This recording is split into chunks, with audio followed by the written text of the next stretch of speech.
بسم الله الرحمن الرحيم والصلاة والسلام على أشرف الأنبياء والمرسلين نبينا محمد وعلى آله وصحبه أجمعين. Welcome, dear brothers and sisters. Today we open a beautiful chapter in our journey. A chapter of 10 days that Allah subhanahu wa ta'ala has chosen to be from the most beloved days of the entire year. And in them lies a treasure of measure, forgiveness, and reward that no other season in our calendar can offer. So, which days are these and why are they so special? These days are the first 10 days of the Islamic month of Dhul Hijjah. During these days, we are supposed to do more good actions than ever. We should pray more, fast, give charity, and those who can go to pilgrimage, and we should also remember Allah subhanahu wa ta'ala, and one of the parts that we should do is to sacrifice during al-Adha. These days one of the days during these days is the day of Arafah, which is the 9th day of the 10th day of Dhul Hijjah. We also have the day of Nahr, al-Eid, which is a very specific day during the year too. Allah subhanahu wa ta'ala has sworn an oath in the Quran regarding these days, which shows how incredible they are. Allah Azza wa Jalla says, وَالْفَجْرِ وَلَيَالٍ عَشْرٍ, by the dawn and by the 10 nights. The 10 nights have been explained in different ways by the scholars. Some of them say it's the 10 last nights of Ramadan, and some of them say it's the 10 first nights of Dhul Hijjah. And when Allah subhanahu wa ta'ala swears an oath over something, it shows that it's very important in our religion. And the Prophet sallallahu alaihi wasallam said, there are no days which righteous deeds are more beloved to Allah subhanahu wa ta'ala than these 10 days.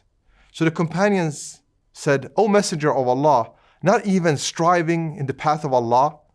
The Prophet ﷺ replied, not even striving in the path of Allah, except for a man who goes out with his life and his wealth and returns with neither. And this hadith can be found in Sahih al-Bukhari. So these days are the best days during the year. The Prophet ﷺ has said that the best days during the year are these 10 days. And the most beloved deeds that we can do are during these 10 days. So it's an incredible opportunity for us to do more good deeds. Allah subhanahu wa ta'ala has opened many doors to come close to Him. And some days can be better than others. And some deeds can be better than others. So what can we do during these days? Of course, we should continue to do what we always do during the whole year. We should continue to pray our prayers in time, as an example, and everything else that is obligatory in Islam. But we should also focus a lot on making dhikr, on mentioning Allah subhanahu wa ta'ala's name in different adhkar, like saying La ilaha illallah, Allahu Akbar, Alhamdulillah, Subhanallah, and so on. Saying these adhkar and the specific adhkar that you also should say during these days after the prayers. And also, one thing that some scholars say that you should do is that you should fast the first 9 days. The 10th day is the day of Eid, and you could not fast that. The 9th day is the day of Arafah, which you should definitely fast, because it has an incredible ajr to do that. But fasting the other 9 days, the other 8 days before that, the day number 1, 2, 3, 4, 5, 6, 7, 8, and so on, some scholars say that you should do it based on a hadith that the Prophet ﷺ used to do that. Other scholars says that this hadith is not authentic, but since these days are the most blessed days, you should still do more good actions, and from the good actions that you could do is that you fast. Another thing that you can do during these days is that you read and reflect upon the Quran even more, even if it's just a small portion each day. Also, that you give in charity. You help the poor, you help neighbors, you support other people that are in need. Because these days, the actions that you do are the most beloved to Allah subhanahu wa ta'ala. Allah subhanahu wa ta'ala mentions regarding these days in Surah al-Hajj that they may witness benefits for themselves and mention the name of Allah on appointed days.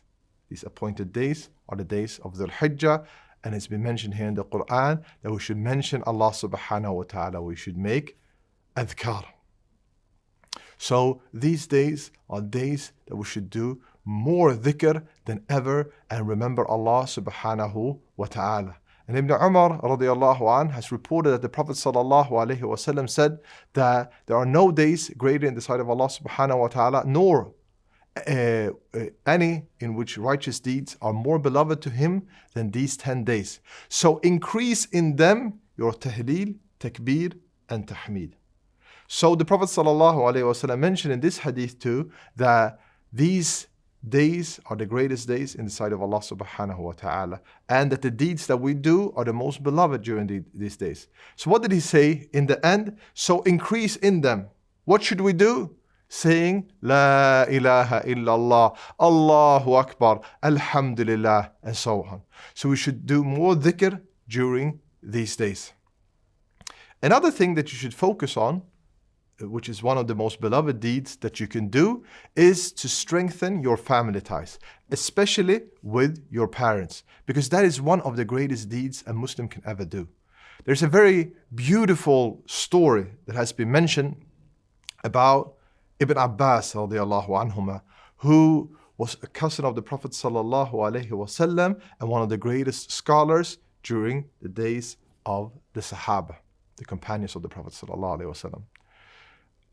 A person came to him, and Ibn Abbas was sitting with his student. So the person came to him and said that I have murdered a person. He was a murderer, which is one of the gravest sins that you could ever do. So he said, is it possible for me to make tawbah? Is it possible for me to repent to Allah subhanahu wa ta'ala? So Ibn Abbas asked him, is your mother alive? He said, no. So he said, yeah, you should ask Allah subhanahu wa ta'ala for forgiveness and do more righteous deeds. And then the person went away. So the student asked Ibn Abbas, why did you ask him about his mother? This is very strange. This person tells him that he has murdered a person, so why should he do that? So Ibn Abbas said, because I don't know any action that could take you closer to Allah subhanahu wa ta'ala than to be good to your mother. So if you want to do a good deed during these 10 days, one of the things that you can do is that you can do more for your mother, more for your father, more for your relatives. Keep good contact with them. It doesn't matter if they're Muslims or non-Muslims. You should always try to do good for your parents and your relatives. Another thing that we should do during these days, which is specifically to the 10th day, but you can also do it the days after that, is Udhiyah. Udhiyah is the slaughter that you do, that you carry on the legacy of the Prophet sallallahu alaihi wasallam and Prophet Ibrahim before him. Udhiyah means a slaughter of a permissible animal, a sheep, a goat, a cow, or a camel during the days of Eid al-Adha and the days after that, which is an act of worship that takes you closer to Allah subhanahu wa ta'ala. And you take from that meat, you eat it by yourself, and you give it in charity to people, and you also give it in as a present to people that are beloved to you. This is a great form of worship that you should do. And you should remember that you do it with sincerity for the sake of Allah subhanahu wa ta'ala. Allah Azza wa Jalla has said, their meat will not reach Allah, nor will their blood. But what reaches Him is piety from you. So being pious, doing things for the sake of Allah subhanahu wa ta'ala, having sincerity in the acts that you are doing, will lead that deed to be accepted from Allah subhanahu wa ta'ala. And also that you do it in accordance to the sunnah of the Prophet sallallahu alaihi wasallam. You learn how the Prophet sallallahu alaihi wasallam slaughtered, and you slaughter the right kind of animal that has the proper age of the animal and that is free from different defects, and the timing of the slaughter and so on, and how to distribute the meat. All of these things in accordance to the sunnah of the Prophet sallallahu alaihi wasallam, so you can have the reward for that. Because the Prophet sallallahu alaihi wasallam has said that whoever does a deed that is not in accordance to his sunnah, then this act will not be accepted for him. Everything that we do should always be with sincerity for the sake of Allah and in accordance to the sunnah of the Prophet sallallahu alaihi wasallam. And the Prophet sallallahu alaihi wasallam sacrificed 2 horned rams, white with black markings, and he slaughtered them with his own hand, and he said the name of Allah subhanahu wa ta'ala and said takbir, said Bismillah, Allahu Akbar, placing his foot on their sides. This has been mentioned in Sahih Bukhari and Sahih Muslim. So what you should do when you slaughter for the sake of Allah, you shouldn't brag about it and say to people, this is what I did, and this is, look at me, and put up different pictures of yourself. You do it for the sake of Allah subhanahu wa ta'ala. If you want to put a picture and spread it, you should always remember that this is for the sake of Allah, and you only spread that to influence others in what is good, but you should never do it to brag or to show off, because everything that you do should be for the sake of Allah Azza wa Jal. We can also see another thing with Udhiyah, that it's a symbol that points to a much greater principles. That the entire life of a Muslim is itself an offering to Allah subhanahu wa ta'ala. We live our lives and we offer our lives and everything that we do for the sake of Allah subhanahu wa ta'ala. We should continue to sacrifice for the sake of Allah, from our time, from our money, from everything that we do. We remember that our lives belongs to Allah subhanahu wa ta'ala. Allah Azza wa Jalla has mentioned in the Quran, say, indeed, my prayer, my sacrifice, my living and my dying are for Allah, Lord of the worlds. So we do everything that we do in accordance, because we want Allah subhanahu wa ta'ala to accept it. And one of the things that we do is that we sacrifice. So we pray, we sacrifice, we live and we die for the sake of Allah subhanahu wa ta'ala, which shows us that living in accordance to Islam is a complete way of life. It should influence our beliefs, our values, the way that we live, and the way that we act, and even the way that we die. We should always be conscious of Allah subhanahu wa ta'ala and do everything that we do in accordance to the will of Allah subhanahu wa ta'ala. So how should you do, what should you do with the Udhiyah? You should share a portion of the Udhiyah to the poor, even if it's a small portion. So as an example, if you slaughter a goat, you slaughter a sheep, and you have a certain amount of meat, you should take a certain amount of that meat and you should give it to people that are poor. You can also give another part maybe to your neighbors or people that are around you that are in need of this, inshallah ta'ala.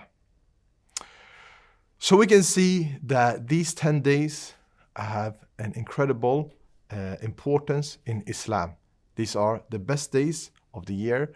The deeds that you do are the most beloved to Allah subhanahu wa ta'ala. We should do more acts of good during these days, and we should also remember that on the 10th day, on Eid, we should slaughter, and we should do it for the sake of Allah subhanahu wa ta'ala in accordance to the sunnah of the Prophet sallallahu alaihi wasallam, and that this should remind us that our lives are for the sake of Allah subhanahu wa ta'ala, and we should do that for the sake of Allah. And also that we remember to fast on the 9th day, especially if you can fast the other days too, that's good, but especially fast the day of Arafah so you can be forgiven for your sins. It has an incredible reward, so do that bi'idhnillahi ta'ala, and I ask Allah Azza wa Jal that He accepts from me, from you, and from everyone that listens to this lecture, and all Muslims that try to strive to come closer to Allah subhanahu wa ta'ala during these incredible days. Allahumma ameen.